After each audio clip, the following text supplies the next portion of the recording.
दोस्तों आईएसआई और पाकिस्तानी सेना दोनों मिलकर पाकिस्तान की एक खूबसूरत महिला ऑफिसर को हिंदुस्तान में जासूसी के लिए भेज देते हैं। उसका टारगेट था राजस्थान का गौरीसर, जहां हथियार के नए नए परीक्षण होते हैं, टैंकों के नए नए परीक्षण होते हैं। उसके बारे में जानकारी इकट्ठा करना और एरिया चिन्हित करना ताकि बमबारी किया जा सके। लेकिन दोस्तों वो महिला ऑफिसर अपने काम में सफल होती उससे पहले ही आर्मी के एक ऑफिसर का नज़र उसके ऊपर पड़ जाता है और वो उसका पीछा करते हैं और अंततः उसे रंगे हाथ पकड़ लेते हैं। फिर उसके साथ वो जो सलूक करते हैं दोस्तों, सुनकर आपको काफ़ी मज़ा आएगा। जब आर्मी ऑफिसर अपना पिस्टल निकालकर उस महिला के सामने तान देते हैं कि गोली मार दूं, तभी वो महिला बोलती है, आपको जो कुछ करना है मेरे साथ कर सकते हैं, आपको मैं मना नहीं करूंगी, लेकिन प्लीज़ मुझे जिंदा छोड़ दीजिए। उसके बाद वो आर्मी ऑफिसर बिना किसी कुछ बताए उसको अपने क्वार्टर में ले जाता है और कई दिनों तक उसके साथ मनमाना करता है, रंगरेलियाँ मनाता है। और बाद में क्या होता है दोस्तों, आइए पूरी कहानी जानते हैं विस्तार से। बड़ा ही सनसनीखेज मामला है दोस्तों, ध्यान से सुनिएगा कहानी को। कहानी शुरू करने से पहले दोस्तों आप लोग से विनम्र प्रार्थना है, वीडियो को लाइक कर दीजिएगा, चैनल को सब्सक्राइब भी कर दीजिएगा। और भारतीय सेना और हिंदुस्तान से प्रेम करते हैं तो कमेंट में जय हिंद जरूर लिखिएगा। आइए दोस्तों कहानी शुरू करते हैं। दोस्तों पहलगाम हमले के बाद जब भारतीय सेना ने ऑपरेशन सिंदूर चलाकर पाकिस्तान की ऐसी तैसी कर दी तो पाकिस्तान को समझ में आ गया कोई हिंदुस्तान के सामने कहीं नहीं टिक सकता आमने सामने की लड़ाई में। हालांकि पाकिस्तान कुत्ते की दुम है जो कभी सीधा नहीं हो सकता। कई बार उसने कोशिश की लेकिन हर बार मुंह की खानी पड़ी, क्योंकि पाकिस्तान को अपने हथियार और आतंकवादी पर बहुत भरोसा रहता है। लेकिन सारा भरोसा छिन्न भिन्न हो गया क्योंकि भारतीय सेना उसका मुंह तोड़ जवाब दी। अब पाकिस्तान को धीरे धीरे ये समझ में आने लगा था कि आमने सामने की लड़ाई में वो कभी जीत नहीं सकता। इसके साथ साथ ऑपरेशन सिंदूर ने उसे जो गहरे जख्म दिए थे, गहरे घाव दिए थे, उसको भी नहीं भूल पा रहा था। पाकिस्तान के आईएसआई जो जासूसी संस्था है और पाकिस्तान के आर्मी के बड़े बड़े ऑफिसर एक मीटिंग करते हैं और इस मीटिंग में पाकिस्तान के हुक्मरान यानी कि बड़े बड़े नेता भी शामिल होते हैं। मीटिंग में बड़े बड़े आर्मी ऑफिसर का पाकिस्तानी आईएसआई का मकसद ये था कि हिंदुस्तान को भी ऑपरेशन सिंदूर की तरह एक गहरा घाव, एक गहरा चोट दिया जाए। इसकी जासूसी के लिए एक खूबसूरत महिला पाकिस्तानी एजेंट को सिलेक्ट किया जाता है जो कि पाकिस्तान सेना में एक ऑफिसर थी। उसका नाम था फातिमा। देखने में लड़की बहुत ही खूबसूरत थी, बला की हसीन थी। उसे हिंदुस्तान का उस एरिया का नक्शा दिया जाता है जो कि राजस्थान में पड़ता है, गौरीसर इलाका, जो कि हिंदुस्तान और पाकिस्तान का एक बॉर्डर एरिया पड़ता है। और राजस्थान में हिंदुस्तान के नए नए हथियारों का परीक्षण किया जाता है।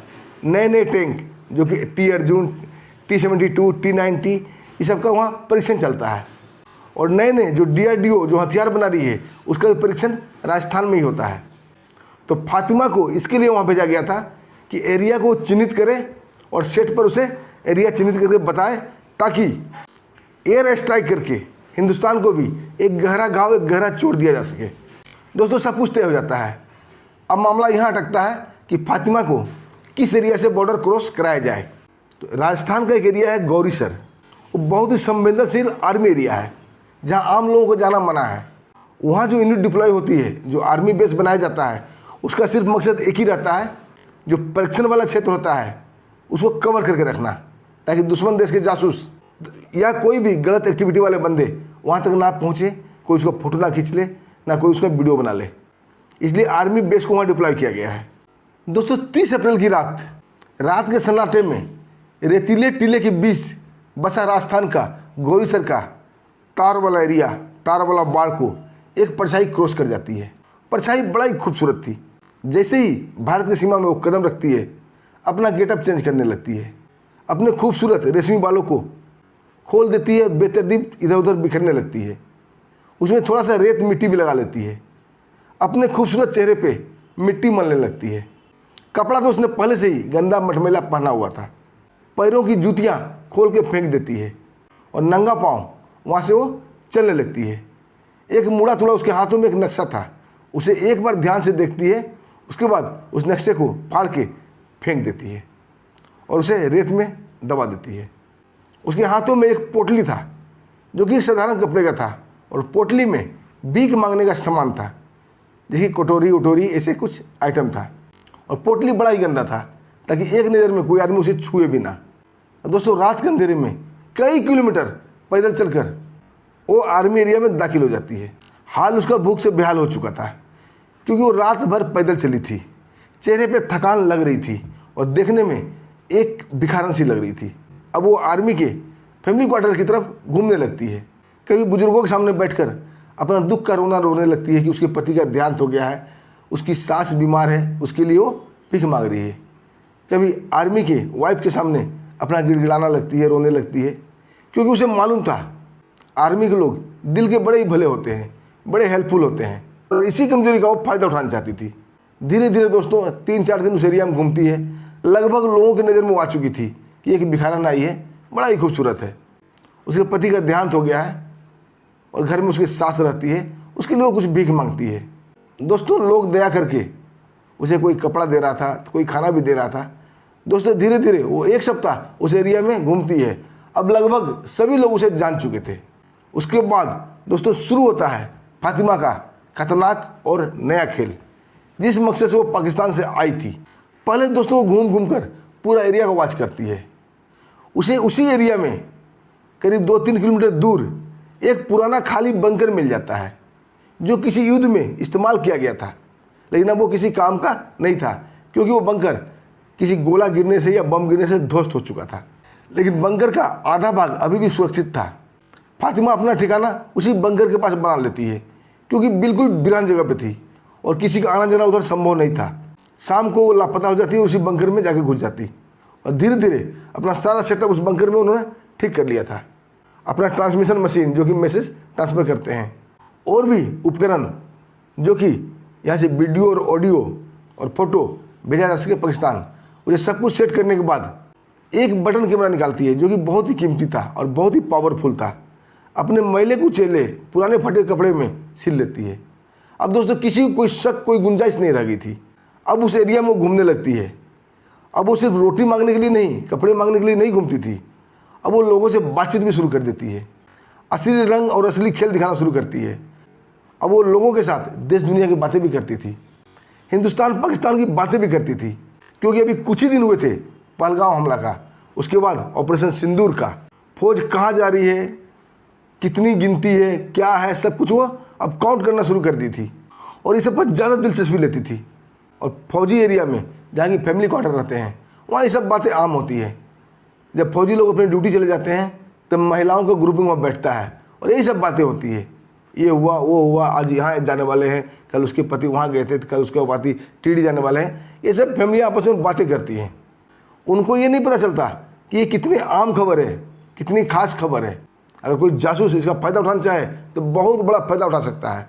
ये आपस में सब बातें करती रहती हैं कि आज उसका पति टीडी जाएगा, कल उसका पति वहाँ से आया था, कल वो ड्यूटी पर जा रहे हैं, कल यहाँ परीक्षण है। ये सब बातें हो रही थी। ये सब बातें वो ध्यान से सुनती थी फातिमा, और बटन कैमरा में सब कुछ रिकॉर्डिंग हो रहा था। दोस्तों वहीं एक नया लड़का था जिसका नाम था राजवीर। उसका नज़र उस पर पड़ती है। वो आईटी विभाग से था और आईटी वाले की नज़रें तो ऐसी तेज होती है। उसको कुछ ना कुछ शक होता है कि जो हमारा बेस एरिया कैंप है यहाँ तो आम सिविलियन आना मना है, लेकिन ये लड़की यहाँ रोज़ क्यों घूमती है। वो ध्यान से उसको देखने लगता है।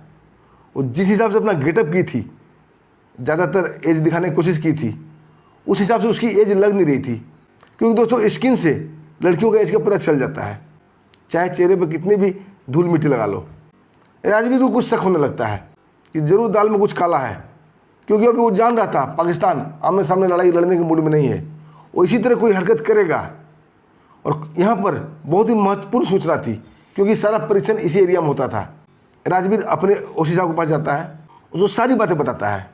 ओसी साहब भी आईएनटी के थे, काफ़ी एक्टिव थे, और राजवीर को बोलते ठीक है तुम अभी अपने यूनिट में ड्यूटी के लिए मत आओ, तुम 1 सप्ताह उसका पीछा करो, वो क्या करती है, कहाँ जाती है, क्या रहती है, सब कुछ देखो। अब दोस्तों हाथ धोकर राजवीर उसके पीछे पड़ चुका था। दोस्तों राजवीर उसके ऊपर निगाह रखे हुआ था, लेकिन जैसे ही शाम होता है एकाएक वो लापता हो जाती है, गायब हो जाती है। राजवीर भी भौचक्का रह जाता है कि लड़की गई कहाँ, मतलब नजरे हटी की दुर्घटना घटी। दोस्तों दूसरे दिन फिर वो आधमकती है। इस बार राजवीर बिल्कुल चौकन्ना था, एक पल भी अपनी आंखों से उसे ओझल नहीं होने दे रहा था। दिन भर अथक मेहनत करता है, और शाम को दोस्तों जैसे ही लड़की निकलती है, राजवीर भी छिपता छिपाता उसके पीछे पीछे चलने लगता है। जैसे ही लड़की आगे पीछे दाएं बाएं पीछे मुड़ मुड़ के देख रही थी कोई पीछा तो नहीं कर रहा है, और सीधा वो बंकर में घुस जाती है। अब राजवीर को पक्का संदेह हो गया ये लड़की ज़रूर कोई जासूस है, क्योंकि आम भिखारन या आम लोग इतने वीरान जगह पर नहीं जाते, और ख़ासकर लड़की, क्योंकि वीरान जगह पर उसके साथ कुछ भी हो सकता था। लेकिन इसे डर नहीं था, सीधा बंकर में घुसती है और राजवीर भी धीरे धीरे उसके पीछा करते हुए वहाँ पहुँच जाता है। और तुरंत वो ट्रांसमिशन सिस्टम ऑन करती है और दिन भर का जो रिकॉर्डिंग हुआ था बटन कैमरा से और ट्रांसमिट करने लगती है। अब क्या था दोस्तों, राजवीर सीधा बंकर में प्रवेश करता है और पिस्टल उसके ऊपर टान देता है और बोलता है तुम्हारे ऊपर पहले से ही शक था, तुम हो न हो पाकिस्तानी जासूस हो, सच सच बताओ अपने बारे में, नहीं तो तुम्हें गोली मार दूंगा। दोस्तों ये देखकर फातिमा हड़बड़ा जाती है और वो मुस्कुराने की कोशिश करती है, राजवीर को अपने हुस्न जाल में फंसाने की कोशिश करती है। बोलती मुझे गोली नहीं मारना, तुम्हें सब कुछ मिलेगा जो तुम चाहोगे, पैसा, हुस्न, शराब, कबाब, सब कुछ मिलेगा, बस तुम्हें ये बात गुप्त रखनी है। लेकिन राजवीर उसके बातों में नहीं आता है, वो फायर करता है और उसका ट्रांसमिशन सिस्टम को तोड़ देता है। लड़की अब भी कमज़ोर नहीं पड़ी थी, उसे रिझाने की कोशिश करने लगती है। राजवीर सोचने लगता है कि इसका क्या किया जाए, और उसके दिमाग में एक आइडिया आता है और वो अंदर ही अंदर मुस्कुराने लगता है और फातिमा का हाथ पकड़ता है, उसे लगभग घसीटते हुए लेकर वहाँ से निकल जाता है। उसे अपने क्वार्टर में ले जाता है और उसका गहन तलाशी करता है। तलाशी के दौरान उसके अंदर और भी कई ट्रांसमीटर मिलते हैं जो कि ऑन थे, सबको राजवीर नष्ट कर देता है। बटन कैमरा उसे कपड़े से उतार देता है। उसके बाद उसे अपने कमरे में बंद करने के बाद अपने उसी को सारा इन्फॉर्मेशन दे देता है, साहब ऐसी ऐसी बात है, ये लड़की पाकिस्तानी जासूस थी। उसी साहब उसे कुछ खास निर्देश देते हैं। उसके बाद राजवीर उसके पास आता है, बोलता है अगर तुम बदल जाओ, तुम पाकिस्तान के लिए काम करना छोड़ दो, तो तुम्हारा हत्या नहीं किया जाएगा, तुम्हें कुछ भी नहीं कहूँगा, क्योंकि मैं भी तुम्हें पसंद करता हूँ। अब लड़की अंदर ही अंदर मुस्कुराने लगती है, वो समझ जाती है इसका चाल कामयाब हो गया है। लड़की हाँ कर देती है कि मैं पाकिस्तान को कोई मैसेज नहीं भेजूँगी, मुझसे गलती हो गई। उसके बाद राजवीर उसके लिए कपड़े लाता है 2 जोड़ी, अब पुराने कपड़े बोलता है इसको जला दो। पहले तो फातिमा आनाकानी करती है, क्योंकि कपड़े में कई तरह के ट्रांसमिशन लगे हुए थे और बटन कैमरा भी लगा हुआ था, और राजवीर ये बात को अच्छी तरह जानता था कि ये पाकिस्तानी विश्वास के लायक नहीं है। लेकिन उसके दिल में कुछ और चल रहा था। उसके कपड़े नष्ट कराने के पीछे राजवीर का यही मंशा थी कि जो कुछ भी इलेक्ट्रॉनिक आइटम होगा वो नष्ट हो जाएगा। उसे सारे कपड़े को जला देता है। उसके बाद फातिमा बाथरूम से नहा के निकलती है, बला हसीन बला खूबसूरत थी। एक बार तो राजवीर भी वो चक्कर रह जाता है। लेकिन राजवीर जिस मकसद के लिए लाया था और रात भर वो अपना मकसद पूरा करता है। रात भर उसके साथ पति की तरह रहता है और ऐश करता है। उसके बाद सुबह होते ही उसी साहब को फ़ोन करता है कि साहब हमने तो रंगरेलिया मना लिया। उसी बोलते हैं हमारे आईटी विभाग में 9-10 लोग हैं, सबको बना लेने दो। उसके बाद दोस्तों वहाँ लाइन लग जाती है। जितने भी आईटी के ऑफिसर थे, जितने भी आईटी के लोग थे, आते हैं और फातिमा के साथ वही खेल खेला जाता है। अब उसे एहसास होने लगा था कि भारत से पंगा लेने का क्या अर्थ होता है। उसके बाद उसी साहब उसे बोलते हैं लेके आ जाओ।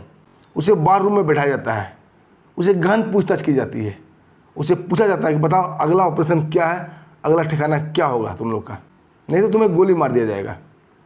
दोस्तों फातिमा चारों तरफ से फंस चुकी थी, पकड़ी भी गई थी, इज्जत भी चली गई और उसके साथ सब कुछ हो चुका था।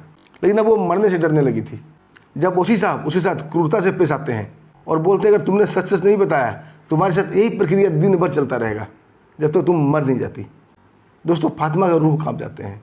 उसने पिछले 4-5 दिनों से जो मैसेज, जो भी इन्फॉर्मेशन भेजा था, उसके आधार पर दोस्तों पाकिस्तान ने डिसाइड किया था इनके वार रूम पर, जहाँ बड़े बड़े ऑफिसर की मीटिंग होती है, उसमें वैज्ञानिक भी शामिल होते हैं, वहाँ पर आतंकी हमला करने का फातिमा बता देती है। अब दोस्तों चारों तरफ से फौजी को अलर्ट कर दिया जाता है और इंतजार किया जाता है कब हमला हो। और दोस्तों जानकारी सही थी, दूसरे दिन सुबह तड़के 4 बजे सुबह आतंकवादी हमला हो जाता है। उनका लक्ष्य था बड़े बड़े अधिकारी और वैज्ञानिक को मार देना, जो कि यहाँ परीक्षण पर शामिल होते हैं। उसके बाद वहाँ बमबारी करना। लेकिन दोस्तों भारतीय सेना पहले से अलर्ट थी, सारा राज खुल चुका था और सब पलके बिछाए आतंकवादी के स्वागत के लिए इंतजार कर रहे थे, हाथों में बंदूक लिए। दोस्तों जैसे ही आतंकवादी घुसते हैं, दनादन गोलियाँ चलती है, वो कुछ समझ भी नहीं पाते और वहीं पर ढेर हो जाते हैं। यानी कि फातिमा का मिशन, पाकिस्तान का मिशन, ISI का मिशन फ्लॉप हो चुका था। उससे और भी इंफॉर्मेशन निकालने की कोशिश की जाती है और लास्ट में उसे गोली मार दिया जाता है। दोस्तों आपका क्या कहना है इस वीडियो पर? एक छोटा सा कमेंट जरूर कीजिएगा और जय हिंद जरूर लिखिएगा।